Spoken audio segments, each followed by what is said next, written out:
दोस्तों, high value man के बारे में मैं आपको बता रहा था। तो हाई वैल्यू मैन का मतलब है वो लोग जो अपनी किसी भी चीज़ में कोई कॉम्प्रोमाइज़ नहीं कर रहे। कॉम्प्रोमाइज़ का मतलब अब आप समझ लो, कॉम्प्रोमाइज़ क्या नहीं कर रहे। मैं छोटे घर में नहीं रह सकता, मुझे बड़ा घर चाहिए।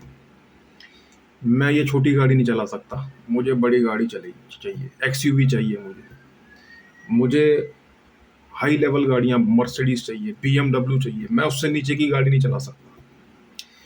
शादी करनी है तो मैं बहुत सुंदर लड़की से शादी करूंगा। अगर मुझे गर्लफ्रेंड बनानी है तो मुझे बहुत सुंदर लड़की गर्लफ्रेंड बनानी है।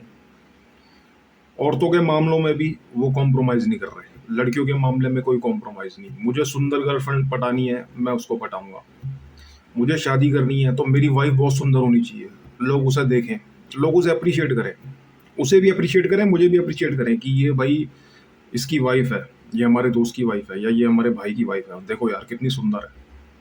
तो अप्रिसिएशन ढूंढ रहे हैं वो लोग। सोसाइटी के अंदर हाई वैल्यू मैन जो है, they need to be appreciated. हर चीज़ में उनको अप्रिसिएशन चाहिए। वो कहीं भी जाएं, किसी पार्टी में जाएं, किसी फलाने की शादी में जाएं, किसी अपने कज़न की पार्टी में जाएं, तो वहाँ उनको अप्रिसिएशन मिलनी चाहिए। गाड़ी को लेके उनकी तारीफें हों, वाइफ को लेके, देखो यार कितनी सुंदर वाइफ है, देखो यार व्हाट अ ब्यूटीफुल लेडी। तो ये एक तरह का कॉम्प्लीमेंट है, तो कॉम्प्लीमेंट से वो खुश होते हैं। अच्छा, लो वैल्यू मैन, देखो कोई भी भाई मेरा ऑफेंड मत हो जाना। हाई वैल्यू और लो वैल्यू मैन मैं सिर्फ आपको समझाने के लिए बता रहा हूँ। अब इसमें आप अपनी कैटेगरी खुद ही समझ लो कौन सी है, ठीक है ना। तो लो वैल्यू मैन वो हैं जो बेचारे आजकल कोल्लू के बैल बने हुए हैं, चक्की में पिस रहे हैं वो, और कुछ नहीं है, सिर्फ वो चक्की में पिस रहे हैं। अब वो चक्की में कैसे पिस रहे हैं भैया, लड़का बड़ा हो गया, लोगों ने टोकना शुरू कर दिया कि यार तुम इसकी शादी क्यों नहीं कर रहे हो। रिश्तेदार भी बोल रहे हैं, माँ बाप भी टोक रहे हैं, भाई शादी कर ले नहीं तो बुढ़ा हो जाएगा। क्या फायदा यार, जो मिल रही है उससे ही कर ले। अब सुंदर लड़की नहीं मिल रही तुझे तो तू क्या करेगा, पहाड़ पे जाके थोड़ी लटक जाएगा किसी सुंदर लड़की के पीछे। उसको रिश्तेदार समझाना शुरू कर देते हैं, उसके माँ बाप भी समझा रहे हैं, उसके रिलेटिव भी समझा रहे हैं, आस पास वाले आस पड़ोसी भी, वो भी ऐसा दिखाएंगे बड़ा कंसर्न कि नहीं यार लड़के की शादी नहीं हो रही, इसको समझाना चाहिए। तो वो उसको उल्टी पट्टी पढ़ाना शुरू कर देते हैं। वो उसको ये नहीं कहते कि तू आगे बढ़ या तू अपनी इनकम बढ़ा। भाई, हाई वैल्यू वुमेन तो आपको जब भी मिलेगी ना जब आप हाई वैल्यू मैन बनोगे। एक लो वैल्यू मैन को एक हाई वैल्यू वुमेन कैसे मिल सकती है। आप कभी कभी देखते होगे कि किसी पार्टी में कोई आपका दोस्त है या कोई आपका रिश्तेदार है, किसी की वाइफ बड़ी सुंदर है, तो वो उसकी वाइफ जो सुंदर है वो भाई कोई रीजन से उसने उससे शादी करी है। अब वो रीजन क्या है पहले तो आप वो फाइंड आउट करो। क्या वो रीजन पैसा है, क्या वो रीजन उसकी शख्सियत है, क्या वो बंदा इतना फेमस है, क्या वो बंदा इतना पावरफुल है, क्या वो बंदा इतना स्मार्ट है, क्या वो बंदा इतना हैंडसम है जो उसकी बीवी। समझ रहे हो ना। अब दो तरह की शादियां, एक अरेंज मैरिजेज है और एक है लव मैरिजेस। अब लव मैरिजेस में तो बंदा अपनी मर्जी से शादी कर लेता है। ठीक है जी, फलाना मुझे पसंद है, ये मेरे को पसंद है, मैं इससे शादी कर रही हूँ, मैं उससे शादी कर रहा हूँ। उसमें लव मैरिज में ना तो आप पैसा देखते हो, ना आप उसका घर देखते हो, ठीक है, ना आप उसकी इनकम देखते हो। प्यार हो गया जी। अब प्यार तो भाई किसी से भी हो सकता है। अब अरेंज मैरिजेस में आप 100 सवाल पूछते हो लड़के वालों से, लड़के की इनकम कितनी है जी, कोई बैड हैबिट तो नहीं है, कोई खाता पीता तो नहीं है, आपकी कास्ट क्या है जी, आपका गोत्र क्या है जी, पूरी डिटेल्स उन्हें बताओ, आपका घर कहाँ पे है जी, कब से रह रहे हो जी, ये है जी वो है जी, पूरी इंक्वायरी लड़के की निकलवा लेते हैं। यहाँ तक कि लड़कों के पीछे बंदे लगा देते हैं कि भाई पता करो ये बंदा करता क्या है, वहां पे जॉब करता भी है या नहीं। जॉब ऑफिस में बंदे आ जाते हैं, आपकी वहां इंक्वायरी कर रहे हैं, वो पूछ रहे हैं कि फलाना भैया ढमकाना यहाँ जॉब कर रहा है नहीं कर रहा, करता भी है, कितनी सैलरी है इसकी, वहां से आपकी सैलरी निकलवा लेते हैं। तो इतनी इनसिक्योरिटी लड़कियों को लेके। अच्छा, लड़की खुद चाहे अफेयर बना के किसी के साथ भाग जाए, किसी रिक्शे वाले के साथ भाग जाए, किसी ड्राइवर के साथ भाग जाए, वो इनको मंजूर है, क्योंकि उसमें ये कहेंगे जी प्यार हो गया, लड़की को सुजाता को प्यार हो गया। हम क्या कर सकते हैं, प्यार के सामने तो भैया भगवान भी मजबूर है। तो हम तो भैया प्यार की इज्जत करते हैं और प्यार से तो पूरी दुनिया चल रही है। तो अब जी हो गया जी प्यार, बबीता को क्या करें। चली गई वो तो। अब हमने तो कुछ पूछा नहीं कि जी कहाँ रहते हो, क्या हो, कैसे, लड़का दारू तो नहीं पीता, मुर्गा तो नहीं खाता, कोई डोमेस्टिक वायलेंस मारा पीटेगा तो नहीं, क्या है क्या नहीं है। भाई अपनी मर्जी से कर रही है तो अब सारी हेडेक इसी की है। तूने अपनी मर्जी से किया है तो अब तू ही संभाल। हमारा कोई इसमें वो नहीं है, हम तो तेरी खुशी में अपनी खुशी ढूंढ रहे हैं। तूने बोला मेरे को शादी करनी है, हमने तेरी इससे शादी करवा दी, बात खत्म। अब वो कितना कमाता है, क्या करते हो, क्या नहीं करते, कौन सी गाड़ी में घूमते हो, हमें क्या मतलब। अच्छा, उधर वो लो वैल्यू मैन जिसकी की हालत भिखारी जैसी है। एक इंग्लिश में कहावत है, beggars are not the choosers. भाई जो बंदा बेगर है वो चूजर कैसे हो सकता है, जिसकी खुद की हालत खराब है। आप बंदे उसको फोर्स कर रहे हैं, नहीं यार तेरी एज हो गई है, तू शादी कर ले। या मतलब इतना टाइम क्यों वेस्ट कर रहा है तू, क्यों अपने ऑप्शंस इतने ढूंढ रहा है। भाई ऑप्शंस तो ऐसे खत्म ही नहीं होंगे, जिंदगी भर ऑप्शंस खत्म नहीं होते, लड़कियां आती रहेंगी और लड़कियां आती रहेंगी। तो तू शादी नहीं करेगा क्या उसके चक्कर में? शादी तो करनी है ना। लड़का फिर थक के बोलता है कि चलो ठीक है यार, शादी तो करनी है, जनरेशन आगे बढ़ानी है, ठीक है ना, अपने खानदान का नाम आगे लेके जाना है, तो जो मिल रहा है जैसी मिल रही है वैसी कर लो। अब वो एक कॉम्प्रोमाइजिंग सिचुएशन हो जाती है। अच्छा, कॉम्प्रोमाइजिंग सिचुएशंस में लड़के ज़्यादा फंसे हुए हैं, लड़कियां उनको ब्लैकमेल भी करती हैं, हर बात अपनी लड़कियां मनवाती हैं। कुछ लड़कियां तो इतनी ज़्यादा खतरनाक होती हैं, वो ये पहले पूछती हैं कि आप अपने पेरेंट्स के साथ तो नहीं रहते। कुछ लड़कियां यहाँ तक बोल देती हैं कि आप अपने पेरेंट्स के साथ तो नहीं रहते, अगर आप रहते हो तो आपको सेपरेट होना पड़ेगा, तब हम रह पाएंगे, क्योंकि मैं तो आपसे शादी कर रही हूँ ना, मेरा पेरेंट्स से क्या मतलब। अब कुछ लड़के होते हैं समझदार टाइप के, श्रवण कुमार टाइप के, वो अपने माँ बाप की सेवा करना, वो अपने माँ बाप को छोड़ ही नहीं सकते। बूढ़े माँ बाप है भाई, वो उनके घर में ही रह रहा है। वेस्टर्न सोसाइटी तो ये है नहीं कि 18 साल का लड़का हुआ और वो अलग हो गया।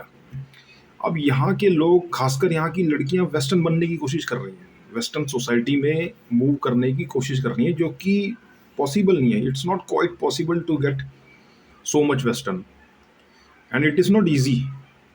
This is a very difficult thing. 18 साल के होते ही अमेरिका में, कनाडा में, बड़े बड़े कंट्रीज में वो अपने बच्चों को घर से निकाल देते हैं। वो कहते हैं जी अब आप अलग हो, अपनी जॉब ढूंढो, जिससे मर्जी शादी करो, जहाँ मर्जी रहो, जो मर्जी कमाओ, ठिकाना ढूंढो अपना, कहीं और जाओ। हमारा आवाज़ जोड़ देता है माँ बाप, बोले भैया माफ़ करो, हमने आपको बड़ा कर दिया, अब now the headache is yours, your lookout, your thing, you do your thing, बात खत्म। अब वहाँ के लड़के पार्ट टाइम जॉब्स करके, लड़के लड़कियाँ बच्चे दोनों पार्ट टाइम जॉब्स करके अपना गुजार, अच्छा वहाँ जॉब्स ही मिल जाती हैं, वहाँ की सरकार मदद भी करती है। लेकिन भाई यहाँ पे इंडिया जैसे कंट्री में, इंडिया पाकिस्तान एशियन कंट्रीज में अपने जो लोग हैं, क्या वो 18 साल के बाद नौकरी करना शुरू कर देते हैं? मुझे तो नहीं लगता। भाई यहाँ के तो लोग अपने माँ बाप के साथ उनके घर में रह रहे हैं, 30-30, 35-35 साल के हो गए, 40-40 साल के हो गए, अपने फैमिली में रह सकते हैं ना वो तो। अब वो नया घर ले भी नहीं सकते। नया घर लेने के लिए ना तो उन्हें लोन मिलेगा, लड़की यहाँ से फोर्स कर रही है कि नहीं हमें तो सेपरेट होना है, हमें अलग होना है, हम अलग रहेंगे, ये वो, तो वो रेंट पे रहने चले जाते हैं। अब लड़का भी चला गया, लड़की भी चलेगी, वो अपने रेंट पे रह रहे हैं, माँ बाप अलग, माँ बाप का घर है, सब कुछ है, लेकिन लड़का फिर भी रेंट पे रह रहा है। कितना अनफेयर है ये। पहले तो उसने लड़के को अपने माँ बाप से अलग करवा दिया, लड़की ने, अब अलग हो गए, खर्चा पानी नहीं देने दे रही। अच्छा, खुद जो कमा रही है, शादी से पहले ये बात हुई थी ना कि मेरी लड़की की तनख्वाह तो जी 1 लाख रुपए है, तो वो 1 लाख रुपए में से 10 या 20 हजार रुपए दे रही है। वो कह रही है मैं तो घर चलाने के लिए आपको 15 से 20 हजार रुपए दे सकती हूँ, और बाकी जो 80 हजार रुपए हैं वो मैं अपने पर्सनल यूज में लूंगी। अब मैं उसका कुछ भी करूँ, आप उसमें मुझे टोक नहीं सकते। अच्छा, आदमी की हालत इतनी खराब, वो बोल ही नहीं पा रहा कि भाई तू मुझे खर्चा दे या क्या करे, थोड़ा हेल्प करा, या उसको और किसी इन्वेस्टमेंट प्लान में पैसे लगाने हैं, कुछ करना है, वो बोल ही नहीं पा रहा, डर के मारे उसको कोई बोल नहीं पा रहा। उसके खुद के माँ बाप भी नहीं बोल पा रहे, लड़के के माँ बाप भी नहीं बोल पा रहे, और लड़के की बोलती तो वैसे ही बंद है, क्योंकि उसने लड़के की बोलती पहले ही बंद कर दी, लड़की ने। इस टाइप की ब्लैकमेलिंग इस हद की, तो सोचो आप मेंटल प्रेशर लड़कों पे किस हद का होता है। लड़की भाई, लड़कों के ऊपर फैमिली आगे बढ़ाने का प्रेशर तो होता ही है ना, अपने माँ बाप का भी प्रेशर होता है, अपनी फैमिली का भी प्रेशर होता है, उनको अपनी वाइफ भी संभालनी पड़ती है, सब कुछ देखना पड़ता है। अब लड़कियों ने क्या ये नया सीन बना लिया है कि लड़कियां ये चाहती हैं कि जो वो सैलरी कमा रही हैं, अब भाई बीइंग अ मेल आप घर चलाओ, बीइंग अ मेल आप घर चलाओ, आपकी ज़िम्मेदारी है, आप आदमी हो, आप घर चलाओ, हम तो जो हमसे जो हो सकेगा हम हेल्प कर देंगे। 10,000 15,000 एहसान करके तुम्हारे सर पे थोड़े से पैसे दे देंगे, बाकी पैसे मैं जमा करूँगी अपनी मर्ज़ी के हिसाब से, और मैं इन्वेस्ट करूँगी, जो भी करूँगी मैं, वो उसके हिसाब से, अपने हिसाब से वो करेगी। वो अपने मेकअप पे खर्चे, कपड़ों पे ले, महँगी-महँगी ज्वेलरीज़ ले, जो मर्ज़ी करे, अपना घर ले, अलग ले, लड़के को तो उसने पहले ही अलग करवा दिया। तो दिस टाइप ऑफ मेंटेलिटी, और ये जो फेमिनिज्म का ढिंढोरा पीटते हैं ना लोग कि फेमिनिज्म फेमिनिज्म ऐसा होता है, ये एक तरह की फाइट होती है। मैस्कुलिनिटी, जैसे ये मेन वर्सेस वुमेन, तो ये फेमिनिज्म वर्सेस मैस्कुलिनिटी है ना। तो इसके अंदर लड़कियों को एक तरह का प्रोपेगेंडा होता है ये, और लड़कियों को इसमें भड़का दिया जाता है कि तुम यार किसी से कम थोड़ी हो, you are not less than a man, you can defeat them. और ये बात कहीं ना कहीं सच भी है, लड़कियां लड़कों को हराने में सक्षम हैं, अगर फिजिकल फाइट ना देखी जाए। सिर्फ फिजिकली जो लड़के होते हैं वो they can defeat girls. Physical fight में आप आदमी से नहीं जीत सकती, लड़कियां लड़कों से नहीं जीत सकती, इट्स इम्पॉसिबल। लेकिन और चीज़ों में लड़कियां लड़कों से आगे हैं, और ये प्रैक्टिकल देखा भी गया है, काफ़ी सीन्स में, काफ़ी जॉब्स में, काफ़ी जगहों पे देखा गया है। They are emotionally very strong, they are mentally very strong, physically they are not strong, physically man are strong. तो फिजिकल वाले उसमें मैन जीत जाते हैं, क्योंकि ज़्यादातर आपने देखा होगा आर्मी में, पुलिस में, मैन फोर्स में जितने भी होते हैं, ये सब मैन रिलेटेड जॉब्स ही होती हैं। इसमें वुमेन वुमेन भी होती हैं, लेकिन वो उनका परसेंटेज बहुत कम होता है, ना के बराबर होता है। दिखाने के लिए रख लेते हैं कि हाँ भाई man and women are equal, और ये जितनी भाषणबाजी की चीज़ें होती है ना कि नहीं नहीं अब तो आजकल कोई फ़र्क ही नहीं है, और ये है वो है, लोग अच्छा बनने के लिए पता नहीं क्या क्या बोल देते हैं, लेकिन रियलिटी ये नहीं होती। ये वही लोग हैं जो वैसे तो बोलते हैं कि men and women are equal, और वहाँ पे जब लेडीज टॉयलेट के बाहर लाइन लगी होती है ना, वहाँ पे जाके बोलते हैं लेडीज फर्स्ट। तो वहाँ पे इनका मेन और वुमेन अलग हो जाता है, और यहाँ पे जब भाषण देना होता है तो मेन और वुमेन इक्वल हो जाते हैं, वैसे कहते हैं लेडीज फर्स्ट। तो भाई आप अपना ना एक माइंड मेकअप कर लो और सोच लो, और एक ही ये जो हिपोक्रेसी वाली सोच होती है ना, ये मत रखा करो कि ये है। मैं जब छोटा था ना, मेरे स्कूल में एक लड़की से मेरी लड़ाई हो गई थी, तो उस लड़की वो लड़की मॉनिटर थी। अच्छा, मैं पढ़ने में शुरू से ही अच्छा नहीं था, वो लड़की काफ़ी इंटेलिजेंट थी, और वो मेरे से चिढ़ती थी, पता नहीं क्यों। मैंने कहा यार ये लड़की मेरे से चिढ़ती क्यों है, चिढ़ती थी जैसे चिढ़ मच जाती है ना किसी से। उस लड़की ने मेरे हाथ में पेंसिल गाड़ दी, मेरे खून निकल आया, मेरे को बड़ा गुस्सा चढ़ा। मैंने कहा यार इसने मेरे पेंसिल कैसे गाड़ दी, इस लड़की ने, इसकी इतनी हिम्मत। तो मैं उसे मारने उठा, मैंने उसको ऑलमोस्ट मार ही दिया था। टीचर बीच में आ गई, टीचर बोलती है मेरे को आके कि अमन आपने इसको मारा क्यों। मैंने कहा मैम ये देखो इसने मेरा खून निकाल दिया, इसने पेंसिल की जो नोक होती है वो मेरे हाथ में गाड़ दी, देखो खून निकल रहा है। और मैं भी रोने रोने जैसा हो गया था। तो जब उस लड़की को मेरे पे दया नहीं आई, तो मैं उस लड़की पे दया क्यों करूं। और वो टीचर आके मेरे को बोलती है कि नहीं आप इसको मार नहीं सकते, ये एक लड़की है।